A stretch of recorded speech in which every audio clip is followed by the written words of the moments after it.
التصويت سيحصل خلال الساعات القليلة المقبلة قبل انتهاء مدة ولاية مينورسو الحالية في 31 من تشرين الأول أكتوبر. أرجاء مجلس الأمن الدولي هذا اليوم أرجاء إلى الخميس التصويت على مشروع قرار أعدته الولايات المتحدة لتمديد مهمة بعثة المينورسو في الصحراء الغربية، والتي تنتهي ولايتها في غضون ساعات، ما يؤشر على عدم توافق الدول الأعضاء حتى الآن على الصيغة المقترحة عن تأجيل هذه جلسة التصويت في مجلس الأمن الدولي على تمديد مهمة بعثة المينورسو سنة إضافية.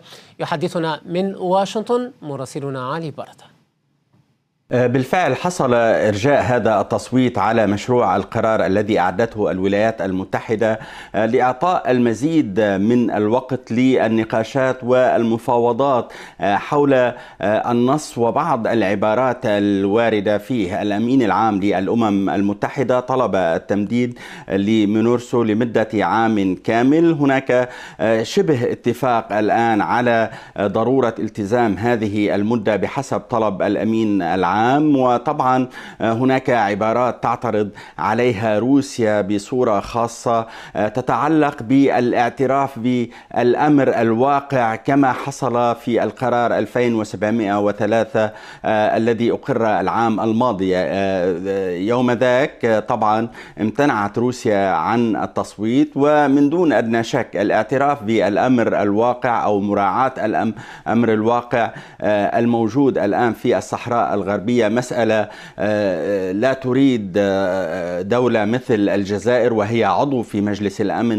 يا المغرب الله يبارك، الله يبارك ما شاء الله يا محمد سيس، الله ينصرو. شوف المملكة مغربية كي خادمة بلادها، الله يبارك.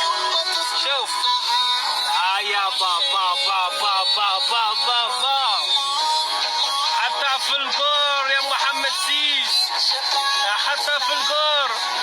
الله ينصرك يا محمد سيس، الله الوطن الملك.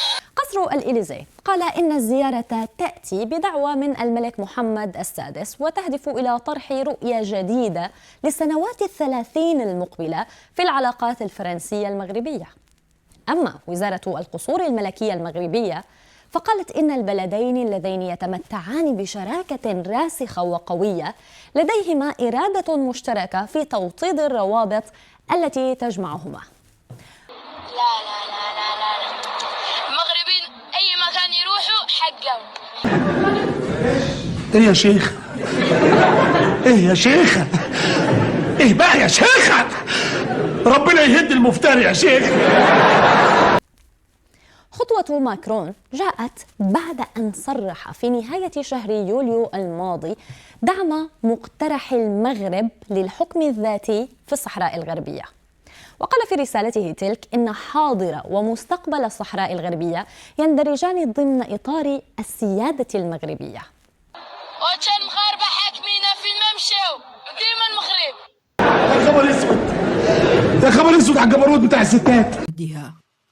زيارة الدولة هذه تحظى بكثير من الاهتمام، فهي تكرس المصالحة الكبرى بين المغرب وفرنسا بعد 3 سنوات من التوتر في العلاقات، ويراد منها فرنسيا أن تدشن مرحلة جديدة لعقود مقبلة في العلاقات مع المغرب. على الصعيد الاقتصادي سيكون هناك توقيع لعدد كبير من الاتفاقيات بين البلدين، وعلى الصعد السياسية والتعاون الأمني، التعاون في مكافحة الهجرة غير الشرعية ومسألة التغير المناخي. ففي هذه الرسالة أبلغ ماكرون العاهل محمد السادس أن مخطط الحكم الذاتي الذي تقدمت به الرباط هو الأساس الوحيد للتوصل إلى تسوية للنزاع بشأن مصير الصحراء، وأن حاضر ومستقبل الصحراء الغربية يندرجان في إطار السيادة المغربية.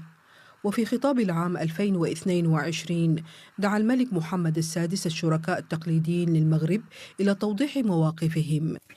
إن المغرب لا يتفاوض على صحرائه، ومغربية الصحراء لم تكن يوما ولن تكون أبدا مطروحة فوق طاولة المفاوضات، وإنما نتفاوض من أجل إيجاد حل سلمي لهذا النزاع الإقليمي المفتعل. بعد هذا الخطاب اتسم الموقف المغربي الرسمي بالحدة تجاه حكومات الدول الأوروبية، وشهد تحولا جذريا في استراتيجية الرباط. في ضوء هذا الموقف المغربي بشأن الصحراء، أعلنت ألمانيا وإسبانيا وبلجيكا وهولندا والنمسا دعمها للمقترح المغربي للحكم الذاتي. هذه التوترات وغيرها كانت سببا في تأجيل زيارة ماكرون إلى المغرب عدة مرات منذ العام 2022.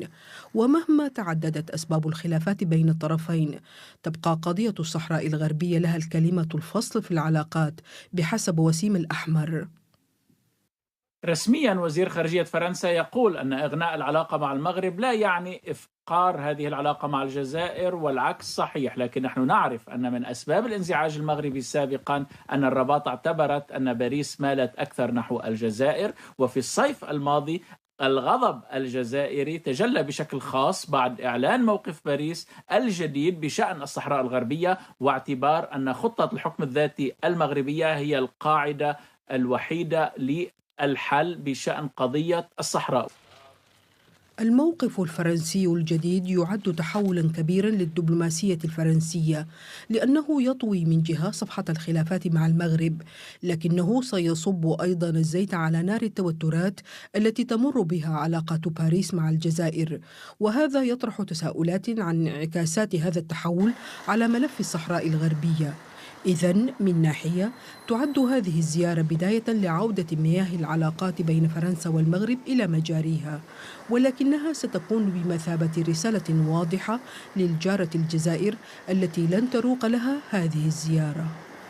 يا المغاربة والمغربي لازم تكون فخور، راك مغربي، لازم راك تكون فخور وتقول عاش الملك الجزائري اللي قالها لك.